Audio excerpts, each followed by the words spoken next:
Good afternoon. Welcome to another edition of Tuesday's Topic. Sorry about that. Today's topic is the July 29th ruling from CMS.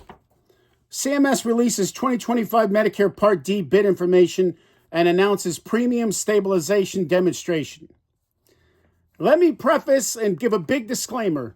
I'm not going to try to explain this to you for the way it's been written here. It's just way too much math. There's way too much detail. What I'm going to do is kind of give you my opinion of it, my analysis of this, and it is very much opinionated. So the good news is, in 2025, you're only going to have a $2,000 maximum out of pocket, right? And they got rid of the coverage gap, the donut hole. They got rid of this, right? But here's the problem. In 2020, this year, you paid 25% in the coverage gap, and then when you got a catastrophic, you paid zero. Government reimbursed insurance companies 80%. This year, the government reimbursement is going to be much lower, and the threshold stops at $2,000. So the insurance companies, although they're going to pay a smaller percentage, they're going to pay a smaller percentage for a longer period of time. They're going to have more out-of-pocket costs. The government is not going to be as responsible on the back end for the high costs. It's going to fall on the insurance companies and also a little bit on the manufacturers. So last week I suggested that maybe that's going to cause price increases for the plans, right? So what happens? The government figures it out on July 28th and July 29th, and they issue this new program, this stabilization program. First of all, it goes like this. It's voluntary for the insurance companies if they want to participate in the Part D premium stabilization demonstration, right?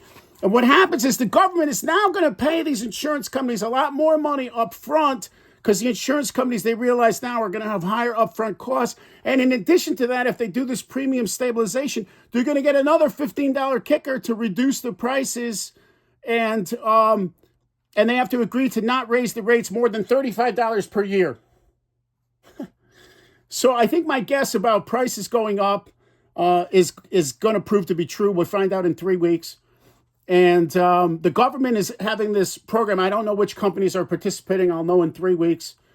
And will reduce some of their costs. But I still think there's going to be large price increases compared to this year, because the insurance companies got to make up that money, even if the government is now subsidizing more on the front end and offering this new stabilization demonstration where they're giving the insurance companies $15 for free. That's my take on this.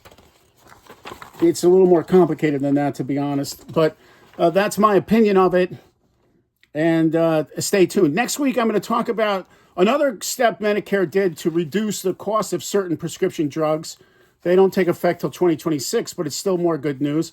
And then in a few weeks, we'll actually start talking about the 2025 Part D prescription drug plans, because I think a lot of people are going to want to get a lot of help with all these changes. And then mid-year, July 29th changes by CMS. And then, so in 3 weeks, October 1st, you can start looking at all the various plans. And then in 5 weeks, on October 15th, you can start enrolling in a proper plan for 2025. Thank you. Talk to you next week.